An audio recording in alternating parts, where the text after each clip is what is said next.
बिस्मिल्लाहिर्रहमानिर्रहीम। अस्सलाम वालेकुम। क्या हाल है जी आप सब लोगों का। उम्मीद करती हूँ कि सब खैरियत से होंगे और अल्लाह ताला सबको खैरियत से रखे, खुश रखे, आबाद रखे। और ये जो व्लॉग है ये जब अपलोड होगा तो रमज़ान शुरू हो चुका होगा, क्योंकि लास्ट डे था जो आखिरी खोजा था। ये उस दिन के क्लिप्स हैं जो आज के आपके साथ शेयर करूँ। कुछ काम रहते थे, अभी जो पहले मैं आपको दिखाया वो था देसी घी मक्खन बनाकर घी बनाने का प्रोसीजर जो कि मैं कर रही थी। उसके बाद गई थी खाला के साथ मार्केट और उन्होंने कुछ बर्तन वगैरह लेने थे। ये बर्तन किसी की शादी या जहेज के बर्तन नहीं थे, ये बर्तन जो नॉर्मल घर में इस्तेमाल के बर्तन होते हैं वो उन्होंने लेने थे। क्योंकि आपको पता है रमज़ान जब गुजरते हैं तो उसके बाद ईद आती है और ईद पे फिर सारी फैमिलीज इकट्ठी होती हैं, सब आते हैं, तो फिर बर्तनों की ज़रूरत ज़रा ज़्यादा हो जाती है और वो लेने का काफ़ी दिनों से सोच रही थी। तो फिर अभी लास्ट डे ही हम गए और ये बर्तन वगैरह उन्होंने लिए। मैंने तो कुछ ख़ास नहीं लिया था, वाटर बॉटल मुझे चाहिए थी और एक दो चीज़ें बस मैंने ली थी, स्टोरेज बॉक्स वगैरह ये चाहिए थे, बाकी मैंने कुछ भी नहीं लिया था। और बस उन्होंने ये पतीला, कढ़ाई और ये जो प्लेटें स्लेटें ये सारा कुछ, कप्स और ये ग्लास कांच के जो होते हैं ये टूट जाते हैं बहुत, और ये चीज़ें चाहिए होती हैं तो ये उन्होंने ली थी।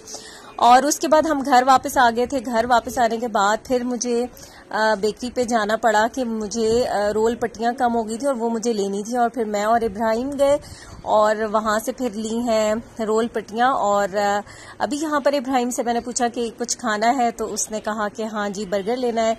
तो फिर यहाँ अभी मैं बर्गर ले रही थी कि 4 बर्गर।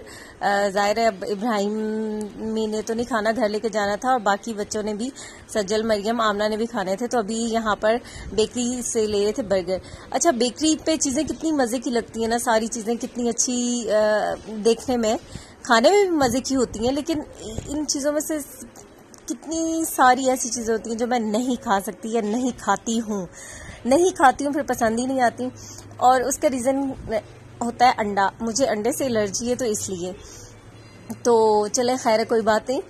तो यहाँ पर हमने लिए बर्गर और फिर आगे थे घर वापस। और तकरीबन शाम करीबी लोकल मार्केट में गई थी और अब जो है काफ़ी शाम हो गई थी और ये था कि थकन भी बहुत हो गई थी और सुबह रोज़ा भी था। और ये है नेक्स्ट मॉर्निंग, यानी कि रोज़ा रख लिया है और अभी मैं किचन में आई थी। ये तकरीबन 11-12 बजे का टाइम था और मैंने दूध बॉयल होने के लिए रखा था, और जो पहले का बचा हुआ दूध था अब मैं उसको दही की झाग लगा रही थी। और ये मिट्टी का बर्तन है, इसमें मैं लगाती हूँ, वैसे तो किसी भी बर्तन में लगा लेती हूँ। जो लोग कहते हैं ना कि दही सही नहीं बनता, पता नहीं क्यों, हमारा तो दूध अच्छा हो तो दही तो बिल्कुल परफेक्ट बनता है। और अभी मैंने इसको दूध को ही गर्म कर लिया था और अब 2 चम्मच दही के डाले थे और बस अब ये दूध को डाल के और चम्मच हिला दी। कोई इसमें मिल्क पाउडर वगैरह कुछ भी ऐड नहीं करोगी और इतना अच्छा बन जाता है दही। और आजकल तो वैसे भी अब तो हल्की हल्की गर्मी स्टार्ट हुई भी है, तो दही तो फौरन बन जाता है, 3-3.5 घंटे 4 घंटे में ये तैयार हो जाएगा। इसको अभी मैं इधर ही रख दूंगी किचन में ही, और इसके ऊपर कोई ऐसी भारी चीज़ रख दूंगी कि ताकि कोई इसको खोल के देखने की कोशिश ना करे कि अंदर क्या है, ऐसे ही चेक करने की ना, फिर वो हिल जाता है। तो इसलिए अभी इसके ऊपर मैंने ये दे दिया है।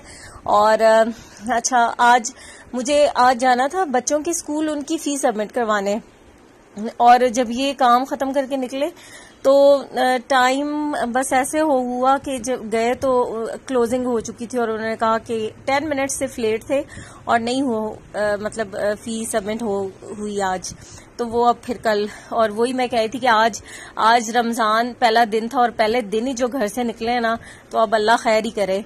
उसके बाद हमें एक और जगह जाना पड़ा और 2 से 3 घंटे लगे। इस्लामाबाद गए, वहाँ वो बहुत ज़रूरी काम था और उसमें 2-3 घंटे तो लग गए थे। और अभी फिर जब घर वापस आई मैं, तो तकरीबन दोपहर के 3-3:30 हो चुके थे और नमाज भी काफ़ी लेट हो चुकी थी। फिर मैं नमाज वगैरह पढ़ के तो उसके बाद मैं किचन में आ गई, और किचन में आई हूँ तो आज अभी मैंने देसी मुर्ग पड़ा हुआ था, देसी मुर्गी का सालन बना रही हूँ शोरबे वाला। और अभी इसको दही को चेक करती हूँ, ये देखें ये बन गया है बिल्कुल परफेक्ट, अच्छा सा दही बन चुका है। और अब इसको मैं फ्रीजर में रख दूंगी तो ये मजीद अच्छा हो जाएगा, थिक हो जाएगा। वैसे भी थिक है, ये देखें आप, ये कोई उस तरह से हिल नहीं रहा, क्योंकि अल्हम्दुलिल्लाह दूध जो है ना हमें अच्छा मिल रहा होता है, तो इसलिए।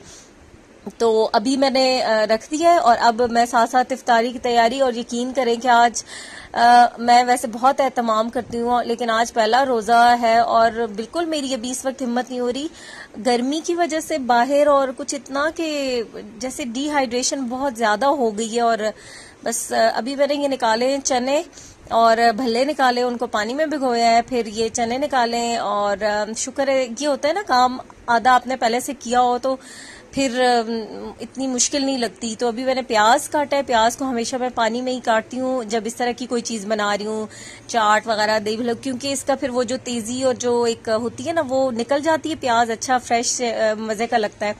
और आलू भी इस तरह से छोटे छोटे बॉयल होने के लिए रख दिए हैं, दही भल्लों में डालने के लिए। यहाँ पर अभी ये हरी मिर्चें पकौड़ों के लिए काटी हैं छोटी छोटी करके, इसलिए नहीं काट रही कि फिर वो मिर्चें ये बहुत तेज़ वाली हैं लगती हैं और फिर बच्चों को मतलब मुंह में आती हैं, तो इसलिए उनकी वजह से मैंने ये लंबी लंबी करके डाली हैं कि इस तरह नज़र आ जाता है कि इस पकोड़े में मिर्चें हैं, तो बच्चे फिर वो वाला नहीं खाते, वो फिर हम खा लेते हैं। अच्छा, तो अभी यहाँ पर मैंने प्याज भी काट दिया है और आलू भी काट दिए हैं और बस सिंपल आलू प्याज वाले पकोड़े, मिक्स पकोड़े जो होते हैं वो मैं बना रही हूँ। और आज तो यकीन करें कि बस इतना, हालांकि दिल मेरा बहुत था कि मैं बहुत अच्छी सी अफ्तारी बनाऊं, क्योंकि बच्चों का, इब्राहिम का भी पहला रोज़ा है आज का, यानी कि सबका ही पहला रोज़ा है, लेकिन उसका भी रोज़ा है, तो फिर वो थोड़ा सा होता है ना कि बच्चों को इस तरह की चीज़ें बड़ी अच्छी लगती हैं। यहाँ मैंने मसाले शसाले डाल दिए हैं सारे पकोड़ों में, जो भी ये सूखा धनिया, मेथी, ये कुटी हुई लाल मिर्च, अनारदाना, अजवाइन, नमक शमक और बेसन। अच्छा, मैं बहुत कम डालती हूँ जब मैं ये पकोड़े बनाती हूँ ना, तो बेसन कम डालती हूँ। बहुत ज्यादा बेसन वाले पकोड़े मुझे बिल्कुल पसंद नहीं है और वो खाए भी नहीं जाते, वो बहुत ज्यादा रूखे रूखे से होते हैं। और एक और बात ये होती है कि बेसन जो है ना हमेशा चक्की का लिया करें, चक्की का से पिसवा लिया करें। चक्की से लिया हुआ बेसन बहुत अच्छा होता है, पकोड़े उसके बहुत अच्छे बनते। बाज़ औक़ात हम जो ये बाहर की दुकानों वगैरह से लेते हैं ना, तो वो बेसन इतना अच्छा नहीं होता, उसके पकोड़े भी बहुत सख्त से, जो अक्सर लोगों को होती है ना शिकायत, तो वो उस वजह से भी होते हैं। और मैंने कभी भी बेकिंग पाउडर नहीं डाला, कभी उसमें अंडा, ऐसी चीजें।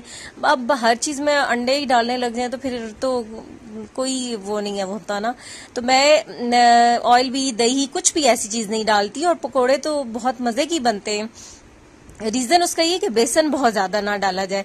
अब मैंने यहाँ पर बेसन डाला है ना, मैं अभी आपको इसका मिक्सचर बना के दिखाती हूँ कि कितना सा बेसन, ये आपको अंदाजा हो जाएगा कि कितना बेसन है, जिससे ये इतना कि ये जो सब्जियां है ना, प्याज और आलू वगैरह, ये सिर्फ बाइंड हो जाए, बहुत ज्यादा ना, और फिर ये क्रिस्पी भी बनेंगे पकोड़े। तो अभी इसको मैं इसका बैटर बनाती हूँ। पता नहीं इतना लंबा क्लिप क्यों मैंने रिकॉर्ड कर लिया है कि अभी तक इसका मैं बैटर क्यों नहीं बना रही यहाँ पर, तो चले खैर है, कोई बात नहीं। और अभी मैं बना के अभी आपको इसका बैटर बना के दिखाती हूँ। और अभी बहुत बस रोज़ा वगैरह खोलने के बाद जो है ना, मैं वॉइस ओवर कर रही थी तो थोड़ा सा वो जान आ गई। अभी ये देखें, ये इतना, बस इतना बेसन है। और अभी इसको मैं रखूंगी ना, इसको मैंने सख्त सही किया है क्योंकि 1 घंटा रहता है अभी, तो ये इतनी देर में पानी भी रिलीज करेंगे आलू, तो फिर ये बहुत ज्यादा वो ऐसा भी ना हो कि आलू प्याज अलग तैर रहे हो।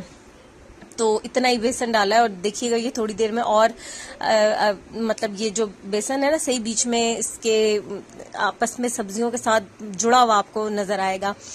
अच्छा, और यहाँ पर ये भल्ले मैंने डाल के रखे थे और पानी में, नॉर्मल पानी में, पानी गर्म कोई नहीं लिया मैंने, नॉर्मल जो टैप वाटर होता है वो लिया है और उसमें 15-20 मिनट के लिए भिगोए थे। और ये इतने सॉफ्ट, इतने मजे के, मैं हल्के हाथ से इनको प्रेस कर रही हूँ क्योंकि मतलब ये आप जैसे ही इनको दबाएं तो बिल्कुल चूरा हो जाएंगे, इतने सॉफ्ट और इतने अच्छे हैं। और बड़े मजे के, अपने हाथ की बनी हुई चीजें घर की साफ सुथरी तो कितनी अच्छी लगती हैं। और सारे लोग अब वैसे ये अच्छा एक हेल्दी कंपटीशन और ट्रेंड भी है कि जितने यूट्यूब पे कुकिंग चैनल्स या देख देख के लोग जो है ना, वो इन चीजों को बहुत ज्यादा अडॉप्ट भी कर रहे हैं। तो आलू मेरे बॉयल हो गए, आलू में मैं नमक डाल के इसी तरीके से बॉयल कर लेती हूँ। एक तो स्टार्च बहुत निकल जाता है इसका, तो हमने बस ज़बान के चस्के पूरे करने होते हैं। कौन सा हमें इतने कार्ब्स जो हैं इतने बस लेने ही होते हैं। और ये अच्छा हरी मिर्चें ऐसे ही 1-2 डाल दी थी बारीक बारीक काट के, जो ज़रा कम स्पाइसी थी वो। और दही मैंने डाला है, दही को थोड़ा सा पतला करके डाला है, और वो इसलिए कि अभी जब इनको मैं रखूंगी ना मिक्स करके फ्रीजर में, तो ये मजीद ये थिक हो जाएगा और ये थोड़ा सा दही को भी एब्जॉर्ब भी करेंगे और ये थिक भी हो जाएगा। तो इसमें मैंने फिर डाल दिया था। और अच्छा नमक इसमें ऐड करूंगी, मसाला अभी नहीं ऐड करती, अभी इनको ऐसे ही हाफ डन करके फ्रीजर में रख दूंगी। फिर मसाला जो इमली की चटनी वगैरह वो सारा कुछ या तो साथ रख दूंगी या लास्ट में डाल दूंगी, और पापड़ी भी लास्ट में ही फ्राई करके रख दूंगी। और बस अभी ये हो गए ये दही भल्ले, इनको मैं रखती हूँ। और सालन भी बनने के लिए रख दिया था। ये देखें अब कुकर में ही रखा था, और ये देसी मुर्गी गलने में टाइम लगता है ना, और ये कुछ ज्यादा ही गल गई है आज। तो खैर अच्छी बात है, यखनी निकल के आएगी जरा फ्लेवर सारे। तो अभी इसको थोड़ा सा भूनूंगी और उसके बाद इसमें पानी डाल दूंगी। और ये शोरबे वाला बहुत मजे का शोरबा होता है इसका। और अभी तो शायद कोई खाता है या नहीं, लेकिन सहरी में ही फिर बना मैं लेती हूँ, बनाती जरूर हूँ। ऐसे ही खामखा टेंशन रहती है कि किसी को भूख लगे या किसी ने खानी हो, तो फिर तो बनाती जरूर हूँ खाना, बेशक कोई खाए या ना खाए, वो सहरी में खाए या जैसे भी। और ये अभी मैंने दही भले निकाले थे, और ये देखिए कितना थिक हो गया है दही।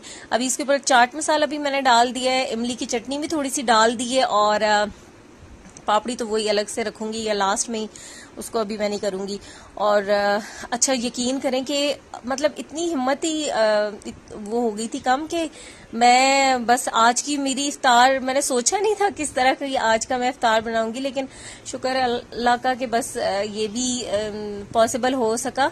मैं सिर्फ बस ये दही भले बनाए, आज मैंने पकोड़े बनाए, और रोल और समोसे तो बने हुए थे, तो बस वही फ्राई किए। और कोई चीज बनाने के बारे में बस मेरी हिम्मत ही नहीं हो रही थी कि मैं मतलब बनाऊं। तो अभी ये निकालती हूँ जो समोसे और रोल बनाकर फ्रीज किए हुए थे, इनको निकाल के रखती हूँ, और फिर इनको मैं फ्राई करूंगी। और बस यही है कि अफसोस मुझे बहुत हो रहा था कि बच्चे बहुत खुश होते हैं ना जब देखते हैं दस्तरखान पर, चाहे खाता कोई कम ही है, खैर खाते भी हैं बच्चे, चलते फिरते आपको पता है कुछ ना कुछ लेते रहते हैं।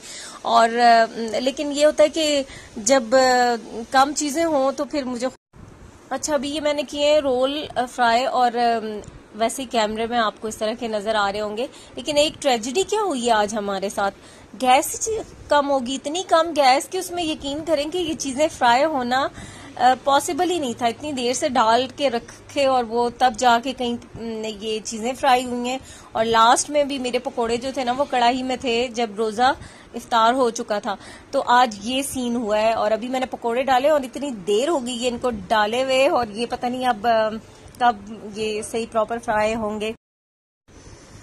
तो चलें जी, कोई बात नहीं, कभी कभी ऐसा भी होता है, और हर तरह के हालात को फेस तो करना पड़ता है, और कोई इतना बुरा भी नहीं हुआ, सब कुछ अल्हम्दुलिल्लाह टाइम पर तैयार हो ही गया था। और ये रमज़ान की बरकत है। तो बस यही थी मेरी आज की वीडियो, मुख्तसर सी आपसे